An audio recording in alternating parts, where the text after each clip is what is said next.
Congress party ने एक परिवार को बचाने के लिए नेशनल हेराल्ड का पूरे विषय में जांच एजेंसी के खिलाफ काम कर रही थी, आज एक बहुत बड़ा खुलासा उसी नेशनल हेराल्ड केस में हुआ है।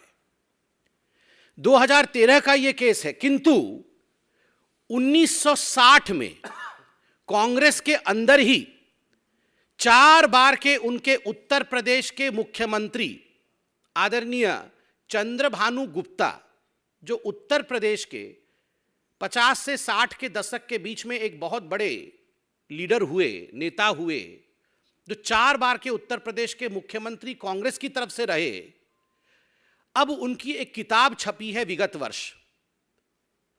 गुप्ता जी को स्वर्ग सिधारे 4 दशक हो चुका है, मगर उन्होंने अपनी जीवनी लिखी थी। जीवनी का नाम है सफर कहीं रुका नहीं, झुका नहीं। उनके इस जीवनी में जो उन्होंने दशकों पहले लिखा था, 60 के दशक में लिखा था, उनकी मृत्यु भी हो गई है, अब वो जीवनी छपी है। और उस जीवनी में जब नेशनल हेराल्ड के बारे में आप पढ़ेंगे तो अंग्रेजी में एक कहावत है, डेजा वू। आपको ऐसा लगेगा मानो हू बहू वही सब कुछ आज फिर से रूपांतर हो रहा है, फिर से उसी कहानी को दोहराई जा रही है। उस समय चंद्रभानु गुप्ता जी ने स्पष्ट शब्दों में क्या क्या कहा था, मैं आपको बताता हूं। किताब में चंद्रभानु गुप्ता जी कहते हैं कि जो नेशनल हेराल्ड है उसके फंडिंग को लेकर बहुत सारे सवाल हम सबके मन में उठते रहे। जिस प्रकार से ये नेशनल हेराल्ड है, ये कोई कांग्रेस की पत्रिका नहीं है।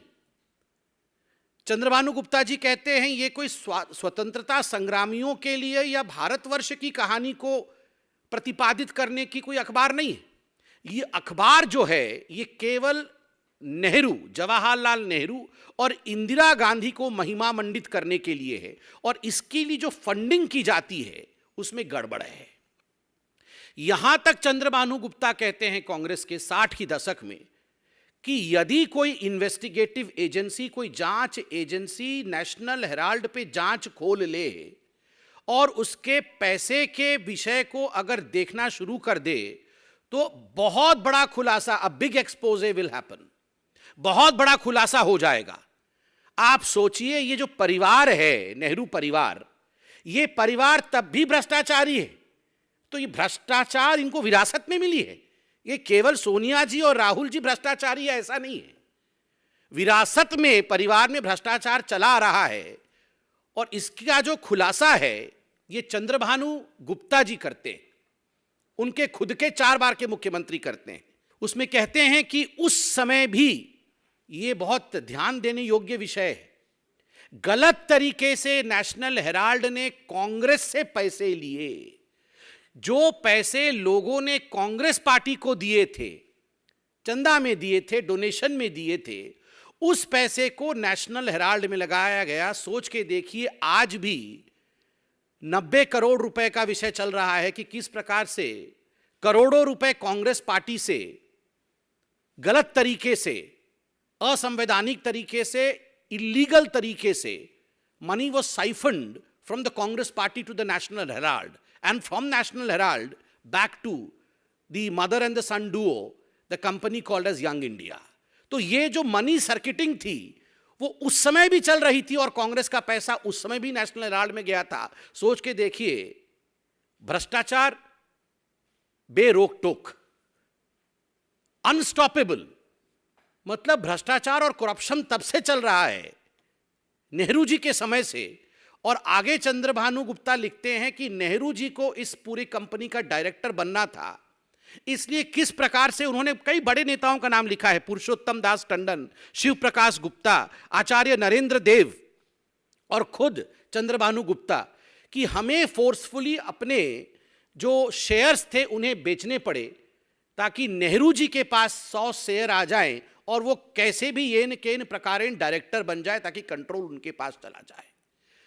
और अगर कोई इन्वेस्टिगेटिव एजेंसी नेशनल हेराल्ड को इन्वेस्टिगेट कर लेगी तो बहुत बड़ा खुलासा होने वाला है। ये 60 के दशक में चंद्रभानु जी ने कहा। सबसे बड़ा विषय महिलाओं के सशक्तिकरण और महिलाओं के स्वाभिमान को लेकर जिस प्रकार राजस्थान के मुख्यमंत्री ने हमला किया है, उसकी भी भारतीय जनता पार्टी निंदा करती है। आप सब जानते हैं कि एनसीआरबी की डाटा अगस्त 29 को निकला था। एनसीआरबी की डाटा के मुताबिक दुखद विषय है कि कांग्रेस पार्टी द्वारा शासित राजस्थान आज जहां तक बलात्कार और रेप के मामले हैं उसमें सर्वाधिक आगे है। वो नंबर 1 पोजीशन में है इंडिया में। 6,340 रेप के केस 2021 में हुए हैं। जिस प्रकार का परफॉर्मेंस लॉ एंड ऑर्डर को लेकर राजस्थान का रहा है, जब अशोक गहलोत जी से इस पे सवाल पूछा गया तो मुझे तकलीफ हो रही है। अशोक गहलोत जी ने जिस प्रकार का जवाब दिया, दैट वाज क्वाइट इनसेंसिटिव। वो महिलाओं को लेकर असंवेदनशील था। अशोक गहलोत जी ने कहा कि कोई फॉरेनर या बाहर के लोग आके रेप नहीं करते हैं, ये तो घर वाले ही कर देते हैं। लड़की के जो अपने रिश्तेदार होते हैं, जानकार होते हैं, वो तो घर वाले ही ऐसा काम करते हैं। और 56% केस ऐसे हैं जो लड़कियां झूठ बोलती हैं, उनके रेप नहीं होते हैं, वो आके झूठे केस दर्ज करती हैं। और ऐसी लड़कियों के ऊपर कार्यवाही करूंगा मैं। विक्टिम्स जो हैं, जिनके साथ अन्याय हुआ, उनके साथ खड़े होने के बदले, उनके मनोबल को बढ़ाने के बदले अगर एक मुख्यमंत्री इस प्रकार का बयान देगा कि 56% लड़कियां झूठी है और उनको मैं दंडित करूंगा, तो क्या महिलाएं जाकर पुलिस स्टेशन में रिपोर्ट दर्ज करा पाएंगी? क्या महिलाएं सशक्त महसूस करेगी राजस्थान में? क्या महिलाएं निडर होकर, निर्भीक होकर अपने विषय को कानून के सामने प्रतिपादित कर पाएंगी? कदाचित नहीं।